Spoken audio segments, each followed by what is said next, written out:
Matapos nang mabalitaan ng ama ni Josh na si Philip Salvador ay tila isa ito sa labis na nasasaktan kung bakit maskin isang cousin ay hindi nabigyan ng mana ang kanyang anak na si Josh. Naipaliwanag naman daw di umano ng abogado ni Chris ang mga kadahilanan kung bakit kay Bimby lahat iniwan ng mana na maiiwanan ni Chris. Hindi naman daw sa ayaw bigyan ni Chris ng mana si Josh, subalit alam naman siguro ng lahat kung ano ang kondisyon ngayon ng anak nila ni Philip Salvador. Sigurado naman daw si Chris na maalaga ni Bimby ang kanyang kapatid at hindi niya ito pababayaan.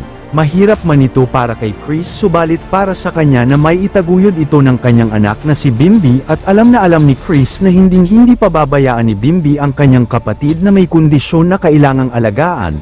Naniniwala naman si Philip Salvador na if ever anuman ang mangyari ay bilang ama ay andyan siya lagi upang gabayan ang kanyang anak kay Chris na si Josh.